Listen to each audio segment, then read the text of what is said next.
Okay, welcome, ladies and gentlemen, to this workshop which is entitled Local Pioneers. And as you see in your very snappy little pack of speaker cards and workshop cards, that this session is all about sharing good, innovative practice at a local level with regards to social value. So the emphasis is all about what's happening in these examples around the UK, what's happening that's leading in the field, and the chance to have a conversation about what's possible going forwards and how those local pioneering things can be used to generate and spread good ideas beyond the local. We're going to have a little bit of input from me and then from our three speakers here. We've got Graham Randalls, Managing Director of Neff Consulting, and then we'll have Dave Sweeney, Director of Transformation for Halton CCG and Local Authority, and Alice Jones from Nottingham City Homes. So we'll have a bit of input from each of those speakers, and then we'll leave half an hour for a panel discussion, and that's partly a panel discussion, so you can ask this panel of local pioneers things, but you can also a chance to share what you know is going on in your local area. Who are you working with that you think is a local pioneer that you want to share some of the exciting stuff that they're doing? So that's basically the format, half an hour of input and then half an hour of lively discussion, hopefully. Before we start, just wanted to introduce myself. My name's Helen Garforth, and I'm the director of a small independent consultancy called Just Ideas Sustainable Solutions Limited. And it was fascinating sitting, listening to the plenary discussion this morning and just thinking how far the conversation has moved since I first set up Just Ideas. And it was about 12 years ago, and I, having had a career in the international development charity sector and then the development education charity sector here in the UK, I decided to move on from being director of a charity to setting up this business. And so 12 years ago, just setting out, and I went to a networking event for women entrepreneurs in the Berkshire area, and it was on International Women's Day, and the idea was that lots of like-minded women who were thinking about setting up in business or already who had some success in setting up in business would get together and learn from each other and generally celebrate what it was all about. I was very new into that kind of arena and came away feeling very squashed, because here was me trying to talk about this great idea I had for a business that was going to support charities and businesses and the public sector to think about the social and environmental impact of what they were doing. And it was kind of met with this sort of look of incomprehension and as if it was the most stupid idea in the world. And I vividly remember once everyone had stopped sort of saying how much they'd been inspired by Margaret Thatcher and whatever. People were saying, well, how is that going to make you money, and how is that going to work? Because, you know, when we're setting up our businesses, we're working really hard to make money. And I just clear picture of this one slightly intimidating woman who told me that, you know, she was doing very well for herself. She'd managed to buy her first Jaguar, and if she was going to continue making money, she wasn't going to be ploughing it back into thinking about social and ethical, as we were talking about it then, impacts of what she was doing. She was going to go and buy another one. And I went away with feeling so squashed and intimidated and thinking maybe I'd just stick in the voluntary sector for a bit longer. But 12 years on, as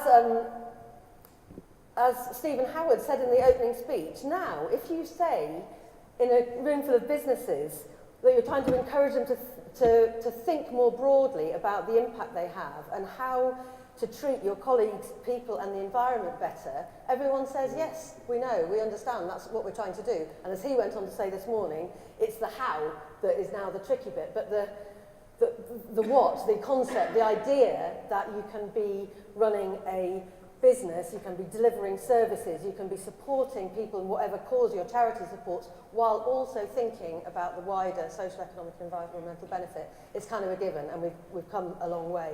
So I just wanted to sort of share that with you as sort of thinking about local pioneers and thinking about things that now might seem pioneering that are going to become just the way we do things, hopefully, in 12 years' time. And in 12 years' time, there'll be a whole new load of stuff that we haven't even thought about yet that can be making an impact and that people can be using to do things differently and do things better. If you flick through your little cards and start playing top trumps or whatever with the speaker cards, you'll see that my interest is quite a lot about linking up the local and the global. And one of my concerns, I suppose, when first started working around the Social Value Act was this emphasis on local.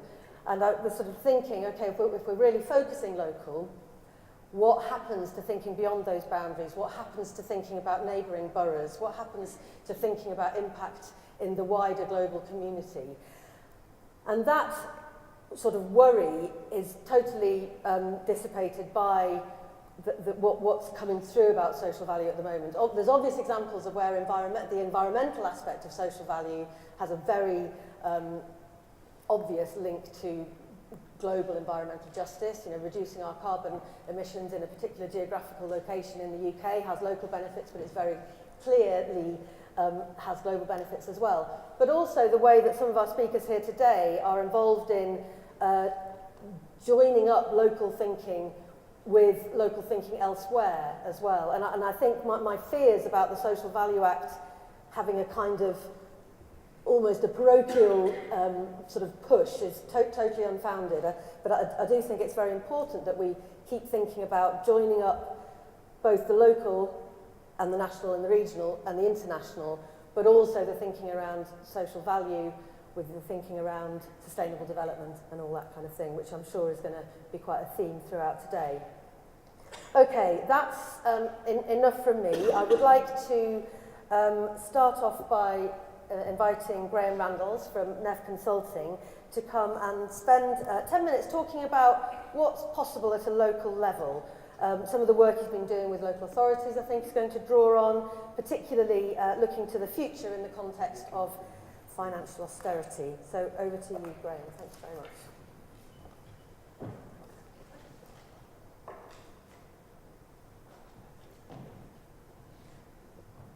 Thank you very much, Helen.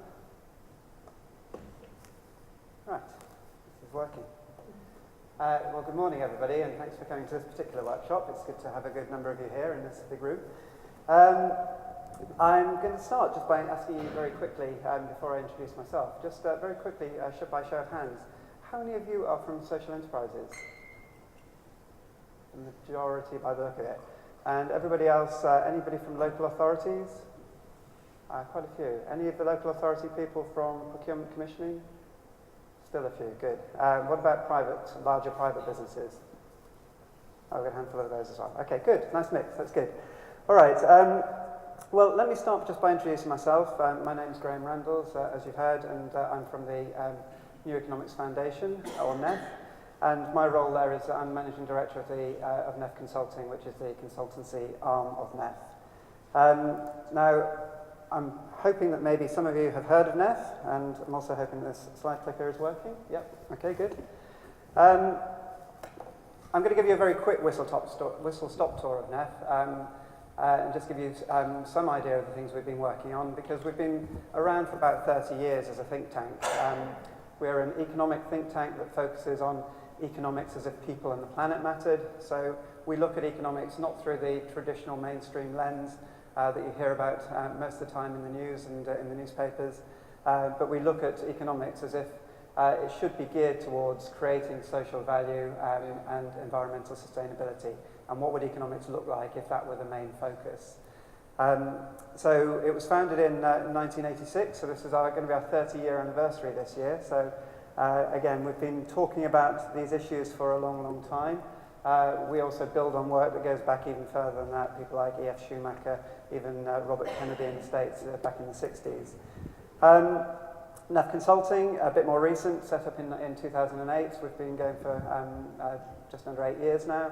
And we try to put NEF's ideas into action by providing consultancy services primarily around measuring and evaluating social, economic and environmental impact. And that brings us into contact with an awful lot of fantastic organisations doing fantastic things to create social, environmental and economic value. So it's a bit of that I'm going to be talking about this morning. Before we do, just for a little bit more background, just to give you a flavour of the kind of things that we look at NEF in terms of how we imagine the economy could be different. One of the things that we've done in the past is look at alternative indicators of economic success. So this is the macro picture, as Helen was talking about. So rather than thinking just purely about economic success in terms of growth of GDP, which is actually one of the fundamental challenges and problems that we have in framing our system at the moment, what would a more efficient economy look like if we were to consider, for example, a combination of well-being and environmental impact as our key measure? And we developed the Happy Planet Index some years ago, which clearly showed that Costa Rica is a far more efficient country than the US on those grounds. At a more micro level, we look at what it might mean in terms of individuals, and we look at well-being at the individual level. Some time ago we developed an idea called the 5 ways to well-being, which was to say, well, if we try to understand what well-being is, if we're trying to develop well-being and prosperity, what do we actually mean by that? What would be the indicators of that? And we created this idea of the 5 ways to well-being around connecting, about being active, taking notice, keep learning and giving. And these ideas have been very much taken up, particularly amongst health professionals, as a good definition of what well-being really means. And perhaps more in tune with today, what would the business economy look like? We're really interested in how we can develop a diverse and resilient economy, which is not just purely dominated by the big global organisations. The David and Goliath workshop, I think, is one I'm sorry to be missing this morning. But we're seeing all sorts of new frameworks for new types of organisations, from B corporations. We're all familiar with cooperatives, of course, social enterprises and SE UK. But all sorts of new forms of business are emerging that are trying to combine this idea of creating social value with economic and environmental value. And in my role, I'm lucky enough to work with, as I said earlier, many organisations that are creating and producing social value. And we use a number of tools to measure how successful they are at that. One of the fundamental principles is that we look at what they do in terms of outcomes. We need to move beyond these traditional measures of inputs and outputs in economic terms. So we develop tools such as the social return on investment approach alongside Social Value UK.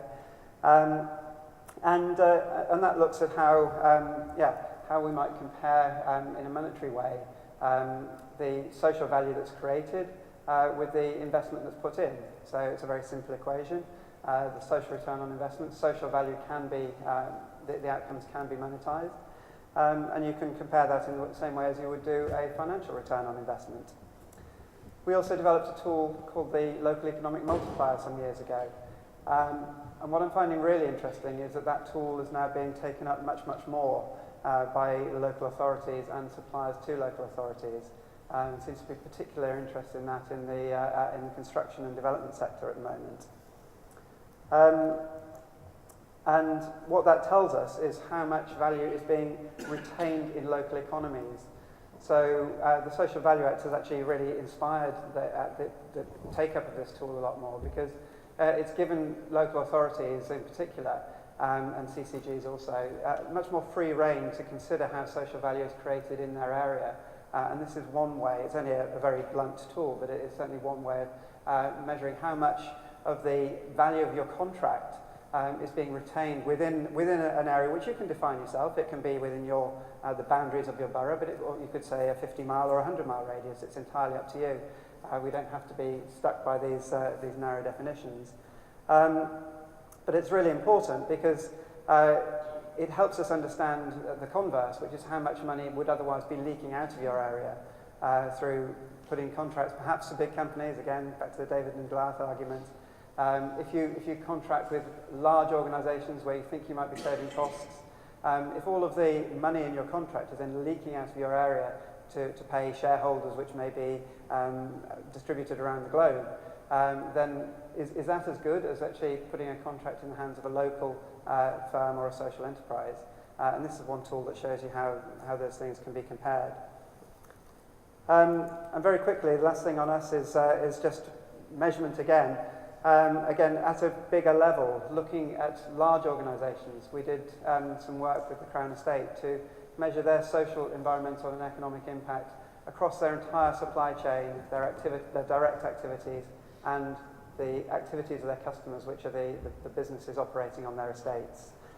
But I don't really want to spend all my time talking about NEF or NEF Consulting, because this is all about local pioneers. And as I say, we've been really lucky to be working with an awful lot of social enterprises and charities that are doing fantastic things over the years.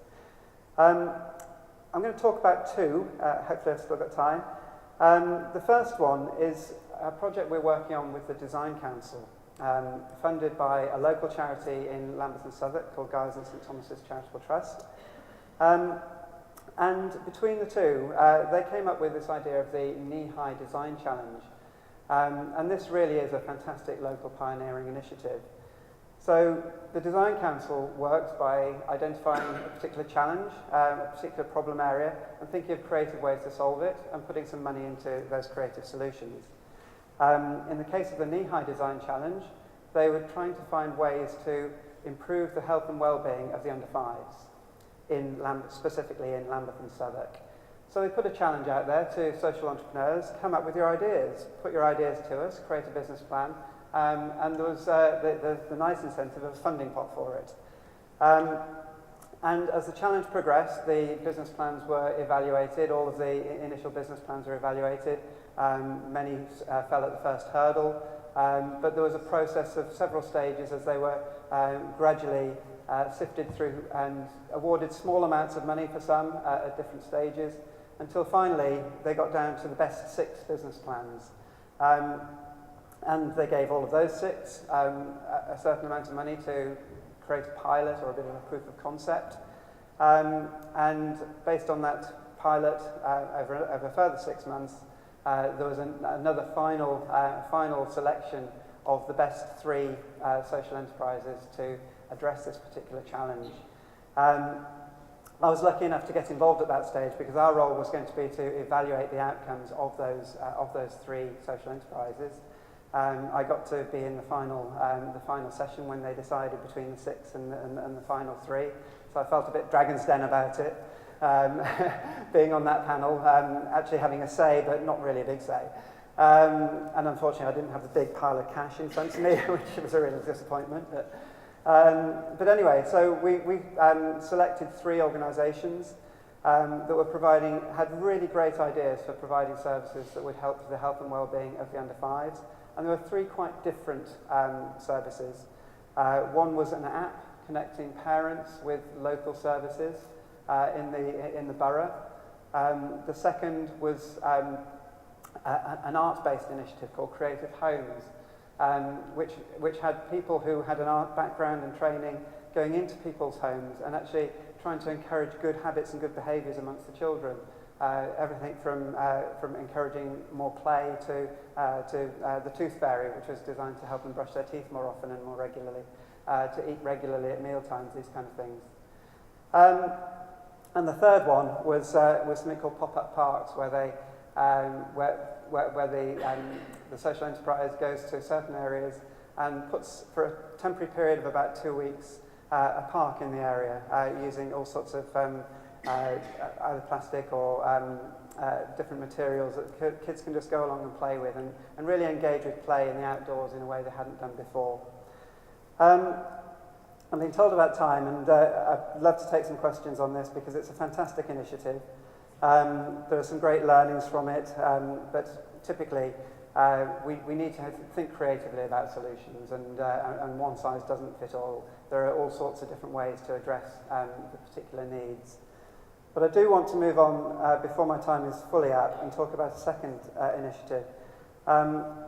We're working with Lambeth Council to evaluate or to help them think about models for supported employment services, which is providing a service to people, the long-term unemployed, people with potentially minor mental health problems or other issues that have prevented them gaining employment, usually for a year or more. I was lucky enough last week to go and actually work in the garage of First Step Trust's initiative, which enabled me to work with for a day, or at least a morning, alongside some of the people that they serve, and they help to get into employment. You can see me sitting in this van here, which they've bought, so that these people who are needing to get used to the idea of work, they haven't worked for often a year or more, and they need to get into that habit and that discipline of going to work, of feeling valued and gaining the kind of confidence that comes from work, so they feel that actually they've done it once, they can go out and they can get full-time employment. And this was just such an inspirational initiative for me. You see Ronnie Wilson there, who set up First Step Trust 30 years ago, and he's set up these garages throughout across the country. He's set up kitchens, and through the project with Lambeth Council, this isn't the only one we're engaging with. We've talked and looked at other social enterprises. One which is providing carpet cleaning services. So I want to try and collar the guy from Adrian from Interserve later and find out how we can get them in partnership with carpet cleaning care. And I think that these ideas, these local pioneers who really put everything into initiatives which really genuinely create social value, these are just so important.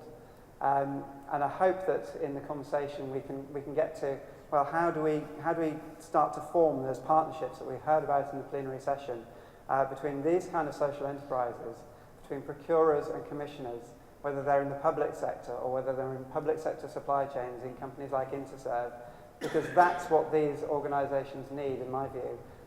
They don't want so much charity. They don't. Yes, donations and those sort of things will help, but they want to be able to trade. They want to make their money and provide the social value through doing so. And the opportunities out there, the Social Value Act is a catalyst for this. But really, we need to get procurers and commissioners, supply chain professionals in private companies, all thinking differently, all working in partnership. And we need to get you, the social enterprise people, also understanding how that mechanism works as well, so that we can actually create these partnerships and deliver that kind of value. Thank you very much indeed. And thank you for that reminder about needing to think creatively and collaboratively. And I think that will probably lead on quite nicely into something about what Dave's going to say, because I know you have been involved in those bringing together of commissioners and procurers and other partners in the room. You're in control of your own. That's it. Oh, there we go. There we go. Good. Just after. So good afternoon, everyone. It's great to be here. So thanks, Graham. Thanks, Helen and Alice. It's quite flattering to actually be here, and I think there's a nice segue from Graham, because I'm one of the Dementors, if you like, or Darth Vader kind of commissioners that that a lot of the time stand in your way. And I guess, and I'm sure you've met the blockers and the heart sinks on your way through your businesses. But I'm here to hopefully give you a bit more kind of a different tale to that, and I think times are changing, so I will hopefully kind of inspire you with some positivity. Just to give you an upshot, I wasn't born in a suit, and I think I want to make this clear to everybody, and I think we should all do this. Every single one of these people sat in front of me now have all got a story to tell, and you've all done something to help somebody and some organisation through your kind of life experience. And life experiences, that comes with life. You don't get given that. I'm a punk rocker, as it says on my, as it says through the heart, as it says on my playing card, which I love the top trump playing card. And that was me, probably 4 stone lighter, in a punk band. I wanted to be a musician. I was a successful musician for some time, or thought I was, but actually we were quite crap. And we didn't make much money. But I just wanted to a tale of this because the drummer, I've played with several drummers, and forgive me if there are drummers in the audience, but they're all completely mad. And that's been a consistent theme throughout. And our drummer was brilliant, fantastic, but he got into the wrong side of music, which was the kind of the dark side, drugs and various other things. And he was very good at that, trust me. And he went from a brilliant guy to a very unpleasant man in no space of time, and it kind of broke the band up and everything. And he was addicted to heroin. And through his journey and his recovery, he started to fix guitars and fix drums and stuff, and then people would bring him drums and fix things. Before you know it, he had his own little social enterprise repairing drums and guitars and giving them to less fortunate kids on the estate. And that grew, and we helped him grow that into a social enterprise. And he's now very successfully running a small business and working another job. And when I talked him through the Social Value Act, Sweeney, not interested, pal, not interested. It just is the right thing to do. It was the right thing to do for an ex-heroin addict, and surely it's the right thing to do for all of us. And he's a really inspiring bloke, and we're back together now. Older, fatter, and semi-clean, we're called. Okay, I'm going to give you a whistle-stop kind of tour, and there's two experts in the room who I would advise you to have a conversation with, Lisa Driscoll and Lorraine Cox, who are both partners of ours in the CCG and the local authority. So I'm Dave Sweeney. I'm the Director of Transformation for the CCG and the local authority. I'm one of a few hybrids, if you like, that span the two organisations. If you like, the Kofi Annan of health and social care. So, story so far. I'm going to give you a whistle-stop tour of this. So we were one of the pilot schemes for IVAR in Halton, but these guys were kind of already cracking on, really, in the local authority and looking at social value and what that meant. So we convened a stakeholder group. We looked at how we would take social value forward with our colleagues. We brought Lynn Freedley in, which is a brilliant kind of coup in terms of that public health input. And we went through this, and then we started to kind of test social value. So we put the social value lens over the CCG, the Clinical Commissioning Group's commissioning plans, to see whether we could sweat the asset of those commissioning plans, very successfully actually. And we did that through an integrated kind of governance system, so we had a very small group that was putting it together.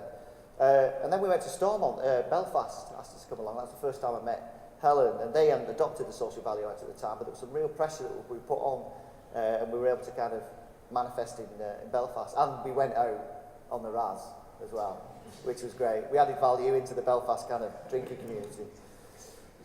This was really important for us, a really small core group. If you get loads of people kind of dipping into this, you don't get anything done. And we took a bit of stick for this, but we kept it really small and core. So it's myself, we had my Oppo in the local authority, we had Cabalong, we had Lisa and Elaine, London Wayne's team, another chief exec from the VCA, and a chief officer of a small social enterprise. With that core group was the kind of driving group. We put together a vision. Won't be any different to kind of lots of visions that are in around social value. And then we started to define what that meant. What does it actually mean for Halton? How can it become meaningful? And how can it become part and parcel of everything we do? This is all available. I won't talk you through this just in terms of time. So all those attributes were all based on the Marmot principles, and this is what got our public health guys excited, because you're basing social value on the Marmot principles. The Marmot principles are totally evidence-based, are absolutely kind of key to the health and social care and well-being of our communities.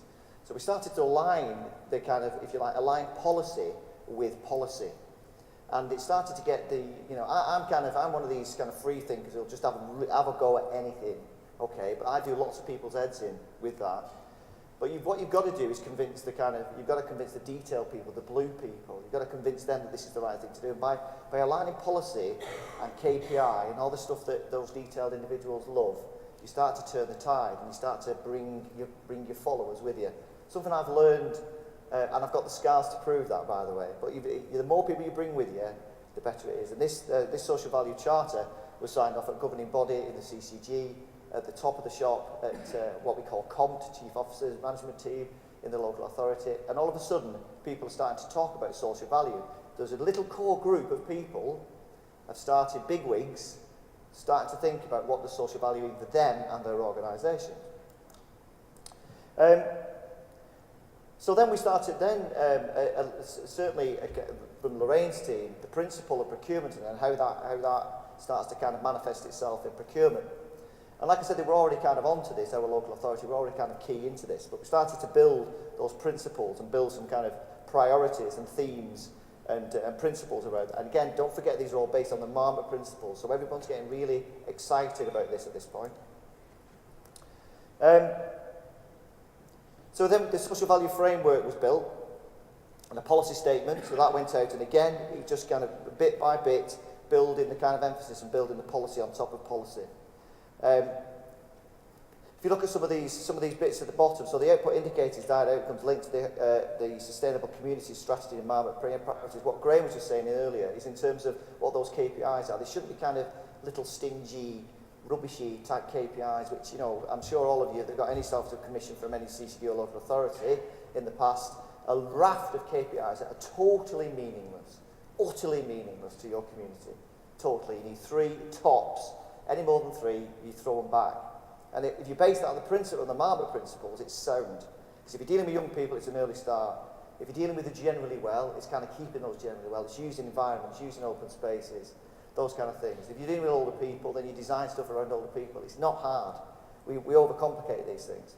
And then we put the team put the social tracker in and the social value monitoring, which was then a principle in terms of measuring the inputs and the outputs, or the outcomes of social value.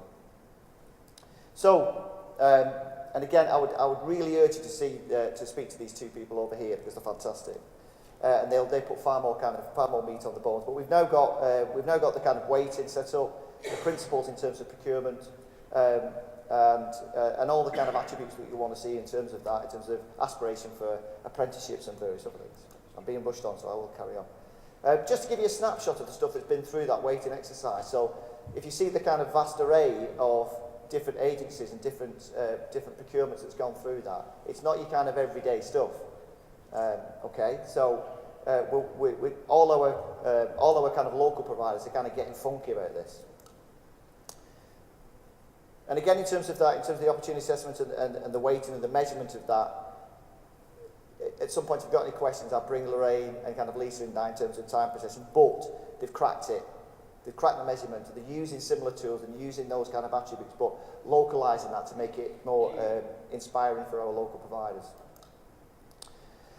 So the story continues. So Social Value is now embedded in £200 million worth of contracts. Now the way we've done that is that all of our contracts from a CCG point of view, in terms of the remaining contracts and the existing contracts with acute trusts and others, we've embedded it in their contracts. And we've asked that it's called an SDIP, Service Development Improvement Plan. Great. And nobody really takes any notice of them to a certain point, unless you make it interesting. This is interesting. The acutes and the community services are really getting interested in this. So they put part of their SDIP, or one of the KPIs, with a certain amount of people get trained, and with a certain amount of people become champions. Glad to say, as from today, I've just had the email through, there's 90 people signed up for that local training, social value training, and we've got 30 champions that have already come forward. Those champions are going to go on to the kind of broader aspect of the broader national training. It's the heart of the ongoing transformation plan. So the CCGs are going into their STPs, the strategic transformation plans. Social value is at the heart of that. Each and every one of those schemes in there has gone through a social value lens. Blah, blah, blah. Right, unexpected outcomes, just really quickly. This is by having social value embedded in a kind of integrated manner, it started to open conversations that we never thought would happen. So we've now got a sustainability plan, including a large-scale energy debate. That large-scale energy debate was because we discussed social value and we embedded social value in terms of what we do. So we're talking about between, an environment that's got 3 acute trusts, huge kind of outputs in terms of energy. The sustainability plan is recommended, and we're pushing forward an energy debate. We're pushing forward a cultural manifesto. This is where social values help people like me, okay? The kind of idiots who kind of burble in the corner about ideas that nobody takes up. Because what social value has done is enabled me to go into discussions about arts, about recovery, about culture, and how culture heals, okay? And we wouldn't have had that without Social Value, without the Social Value Act and the principles of it. It's brilliant, and it's really embedded. Embarrassingly, I'm shortlisted for some form of leadership. Apparently, I'm a leader in social value, and my organisation put me forward that. So I'm very, very flattered about that, but a little bit embarrassed, an old punk rocker. The local authority is shortlisted, Home Borough Council, which we're eminently proud of. And do you know what? It just feels funky. And I put that in because I want you to remember that. It feels different. It feels different in the CCGs. It feels different in the local authorities. We know we've got a huge amount of kind of madness to come and nonsense to come in terms of fiscal and financial restraints, but it feels really different. So I think we should be, as public sector, we should be and will be embracing more of your guys' brains and your guys' aspiration as we go forward. I think this is really exciting times, whilst at the same time being quite scary. So it feels funky. It does feel different. And that's me.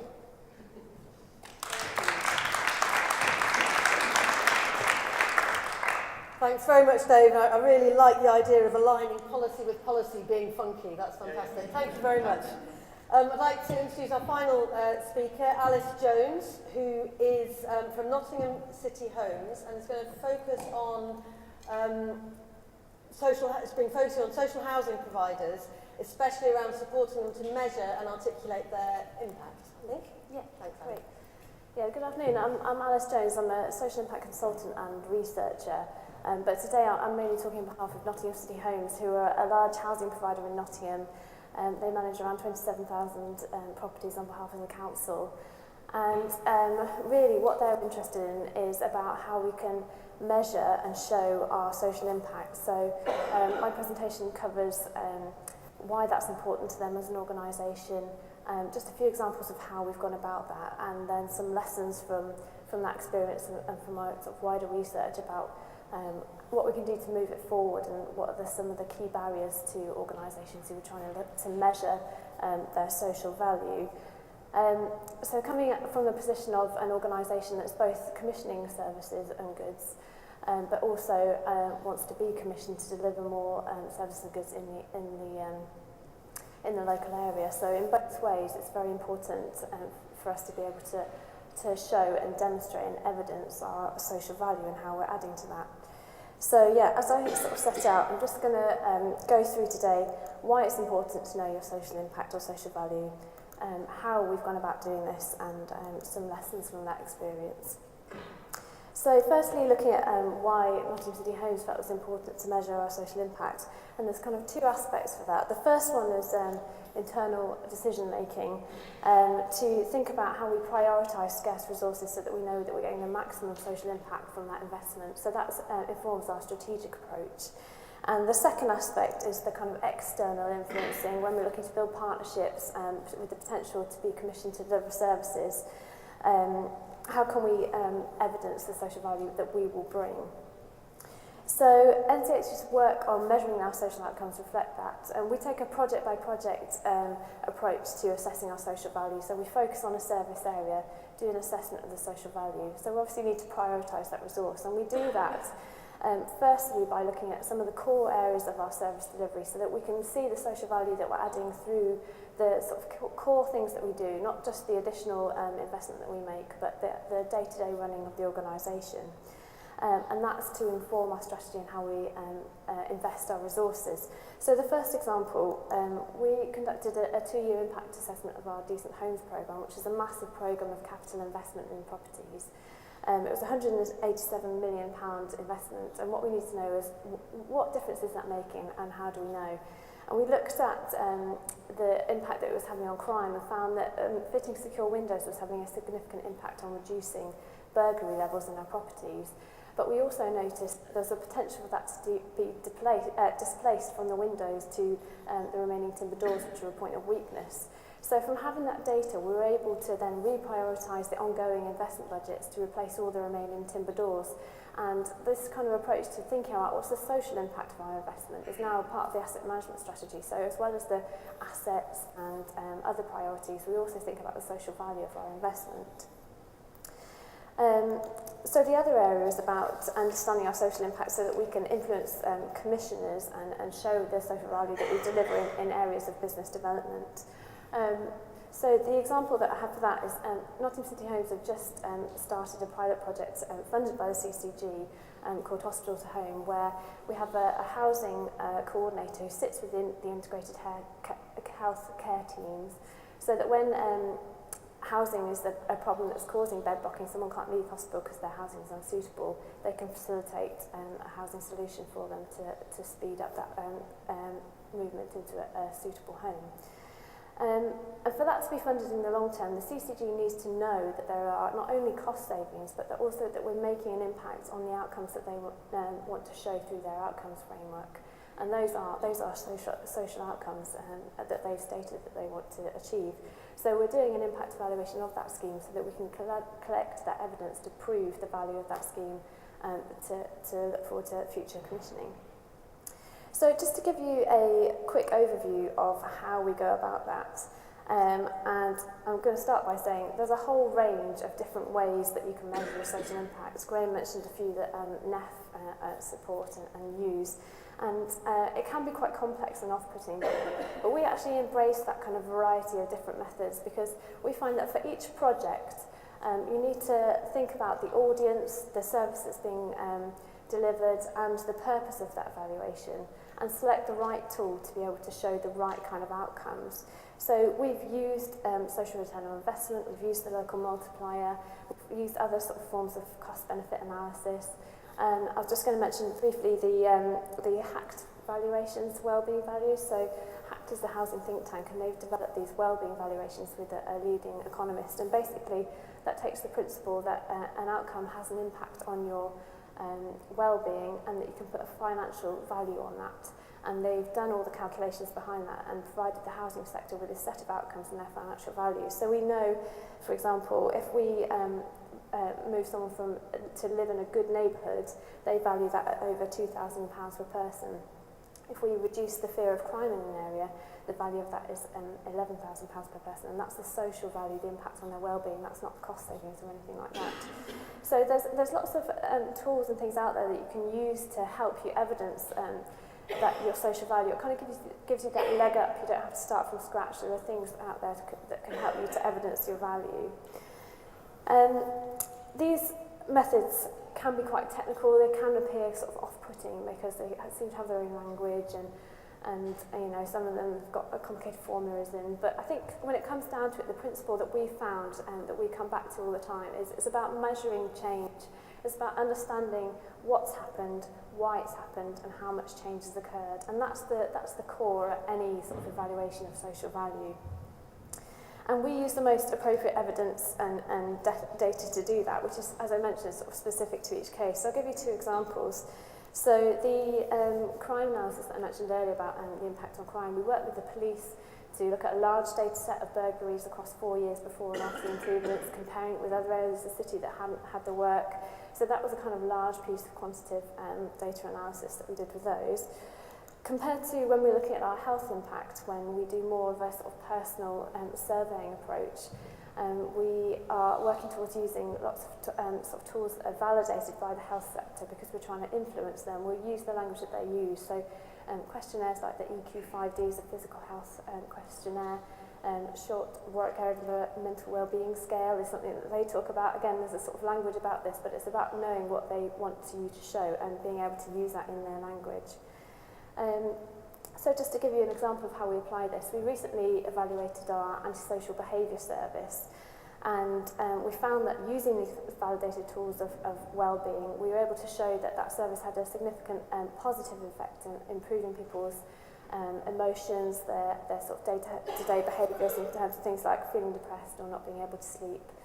And also on their overall well-being. So we were able to evidence that improvement and show through our evidence that that had occurred.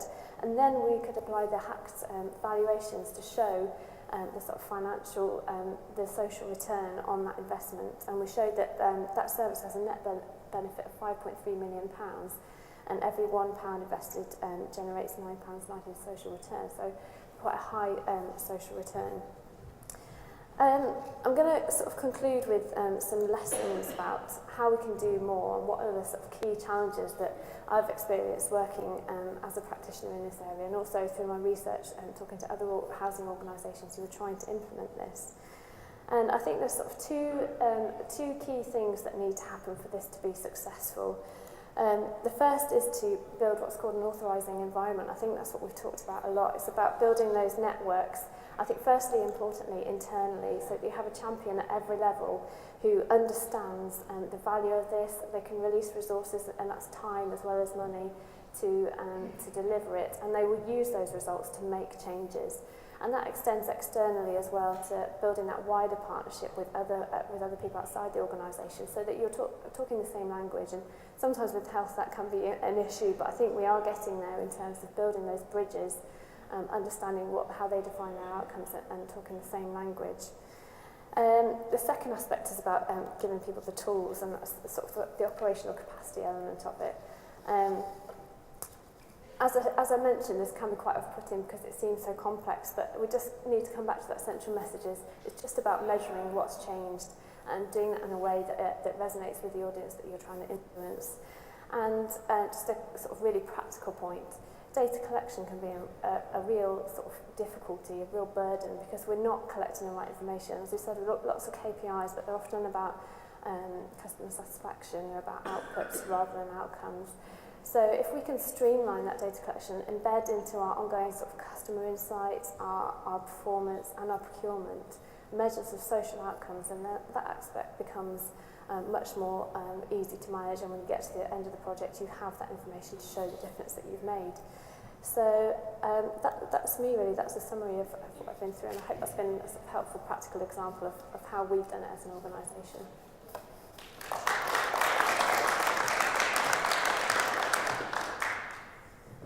Thanks very much, Alice, for rounding off on a really practical note there about some of the how people can look at evidencing their improvement.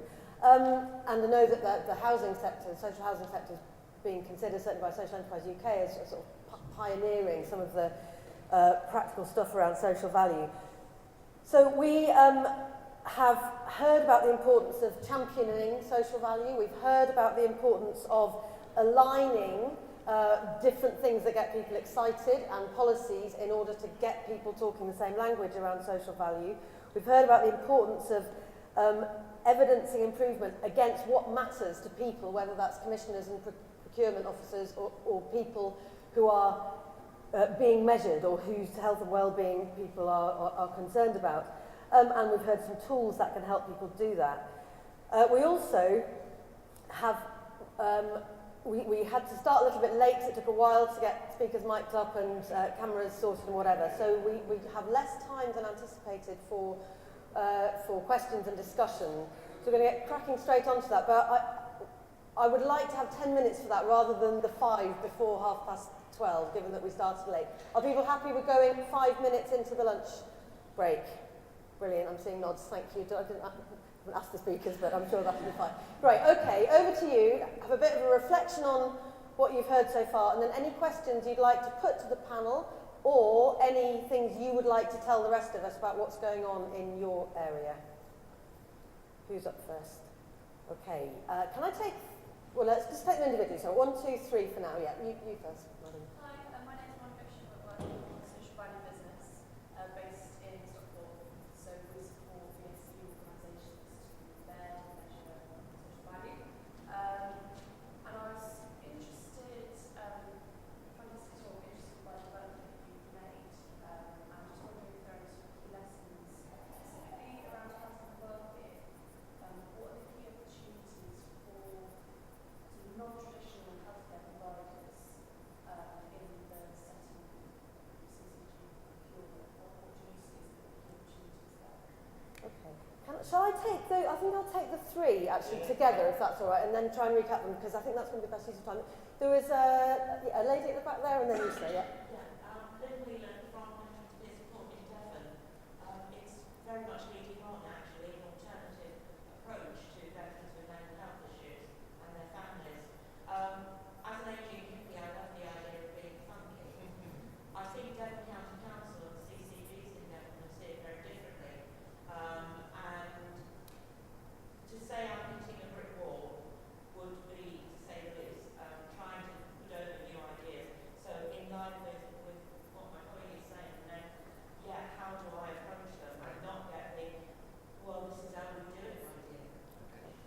very much. And you, sir.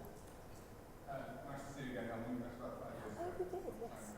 So I'm a writing consultant on the board field, particularly around business engagement. And we heard in the first session this morning that social value is good for business. But I think business is good for social value for the communities as well. And there are local business champions, certainly some communities, who really make a major contribution to social value. And I'm interested to know from Dave what connections with business that there might be in consulting. But on a broader front, the businesses have spare capacity, and they also have an incentive, small businesses in particular, because they are in every community, and they have an incentive, I think, to employee engagement issues and so on, to maximise the social value that operates within their institution. So how do we do that? Because my research, which supported some business in the community 10 years ago, is that about 3/5 of small businesses actually do want to repeat right their engagement community, but they too often don't know how to. Great. Thank you very much, Tom. So 2 questions really possibly directed towards Dave around the health and well-being, around key opportunities, particularly for the not the usual suspects, to get involved, and also how to get through that brick wall of this is the way we've always done it. And then perhaps I'll talk all 3 of you a bit more about the opportunities you see for maximising the assets that are actually in the business community. And I know the Housing Association has done a lot around that. So we'll perhaps go to Dave first. Okay, I mean, I would advise you to speak to these beautiful individuals over here at some point as well, because they'll give you some practical kind of, certainly from a procurement point of view. Things are getting really tough, and communities and the kind of social value is kind of leaning its way into. It's kind of it's in terms of the act itself. It's kind of semi kind of left it behind, and we're moving into community-based, place-based commissioning. It's prime. It's absolutely right. But what I would say is read the 5-year forward view and align your business and what you're doing around the 5-year forward view, and certainly the strategic transformation plans. It's just a no-brainer. And that's using the similar language. There's still a lot of stalwarts in there, and kind of and navel gazers. But it's kind of, I'll be honest with you, it's kind of, for me, that stream's kind of running on. What I would say we can have a chat as well after. What I said to my colleague from Devon is, I spoke to one of your commissioners very recently, and a GP who's part of the commissioning group, and we were talking about social value and various other things. And his daughter runs a surfing school. And I said, brilliant, surfing for health. He said, well, I've never thought of that. That's what I said. And then only 2 weeks later, she was running a surfing school for kids with learning disabilities. It is there. There are people in there. What I would say, I'm going down to Devon. I've been invited down by the company. So let's meet up, and then use whatever influence I have to get you into that conversation, and we'll do that. Practical. Fantastic. And I'm just going to add to that the programme that Dave mentioned, the Health and Social Value programme that was facilitated by IVAR and Social Enterprise UK, has got some really good case studies of not only what Holton's been doing, but what the other areas in the programme have been doing. So you will find interesting ways in that other people have used to bring together voluntary sector, social enterprise, local authority, CCG, key thinkers together to do things differently. Great. Let's talk about business briefly. Who'd like to kick off on the using the assets of businesses? Graham? Well, yeah, I'd be happy to answer that. From my perspective, I think there are enormous opportunities in supply chains, and I think what's often ignored is that when we talk about big public sector contracts, whether that's in the health service or local authorities or central government, it's not just what happens in the first tier where, as Adrian from Interserve was talking about, it's not just how they can deliver social value, but how their second, third and fourth tier suppliers can deliver social value. Because that's actually often where it is created. That's where the opportunities really lie, because it is those smaller businesses that are actually providing service within that supply chain, but they're much closer to the communities.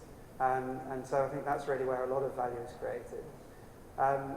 And then there's a potential for these just innovative initiatives. I mean, the Design Council has done a fantastic thing by saying, look, let's just think about a different way of doing something. Yes, they had some money to actually experiment with this, but the whole idea was that experiment would then feed back to policymakers, and that those policymakers would start to think, okay, well, yeah, we don't just do things the way we've always done them. We've got to think differently because we are trying to make more out of resources. But actually, this isn't a cost because, in fact, if you look at the bigger picture, even if that contract is sort of 5% more expensive, you might be saving a massive amount somewhere else in the public sector budget. So let's think differently and try and influence the policymakers to do things differently. Great. Anyone else want to add anything on business, Alice? I was just going to say, sometimes we think it's off-putting for small businesses to put anything in the contract about the social value that it can bring because we think that will put them off the contract. But I think it's about having that flexibility, as the speakers earlier said, about them telling us what can you bring to it rather than us saying you have to have an apprentice, because that's the way housing always goes. It's always about apprentices. But there's so much more social value, and it's about having that flexibility to encourage others to bring that to us and say what we can deliver. Very quickly, getting smart with targets is a term that I use all the time. So we're not particularly good at getting smart with each other's targets. And I think if we use that kind of language, so for example, we're doing a huge piece of work, and this is all come from Social Value, a huge piece of work with obesity in children in Halton. We're in a right mess, kind of bottom quartile and kind of everything. So rather than doing it kind of piecemeal in a couple of schools, we're doing it en masse. Every single junior school is going to be aligned with a rugby player, huge, big, kind of horrible, whipping them into shape type of thing. There's a bit more detail to it than that, but that's the kind of principle of it. So I spoke with a lot of local businesses about this project, get them really fizzed up, and each and every one of them said, right, we've got a health component of our business that can help you. I said, well, we don't need any more experts. We've got lots of experts. Think about the marketing goal there, and there was a guy from O2 who really got it, and he said, I'll tell you what we'll do, we'll buy every kid a Fitbit, which will align with your app, that you're measuring all these kids' steps and the blip test and the fitness test and the BMI. And that, it was like you could hear angels singing. Now, if you think about the marketing goal from an O2 perspective, and I think it's about 70 grand. So rather than bringing in all this expertise, additional expertise that we don't need, the expertise is in business, that business attribute, that marketing attribute, in terms of what a great concept, how can my business align with that concept? And so social value is a way in, but it's not all about, on my card it says, let's come out of the shadows of procurement. It's not all about procurement, it's about people thinking differently, connecting those ideas, and getting smart with targets. O2 have got health targets as a community provider, and we've got targets to bring obesity down. The two meet just beautifully in the middle. Thanks, Dave. So it's not just about aligning policies, but aligning your targets as well. Okay, I've got two more questions, points, and I think we're going to have to leave it at that unless there's a one more that's bursting to get out. No? Okay, we'll start with you, sir, and then you. Yep. Tom Wellard from SocialValueSummit2016 responded to the question about maximising involvement with businesses. I just came in November from leading on business support for the Economic Growth and Trust Council to work with Traffic Housing Trust to look at how we maximise involvement with businesses in social value. And we're looking at that from two strands. So we're mapping out what are the needs, mapping out delivery against all of those needs in terms of social marketplace, then engaging with local social enterprise and charities and saying if you have any support from businesses, what that means. And we work with them to look at creative things for doing that, like support for food banks and so forth. They don't need a vehicle, we're looking to got digital companies all over the place. We're then engaging with this both in procurement, so we're shaping our social value procurement questions based on those needs, but also we're engaging with the local business community. Like I say, there's a big appetite to be developed. They want to really great projects. So I'm on the geotrade comments from the local council, speaking to their events, we want to speak to the opening sale chain event, and it's just actually getting out building relationships with other businesses. The focus is always on supply chain businesses at the moment. Actually, there's a real opportunity for us to just get out and engage with those businesses. Brilliant.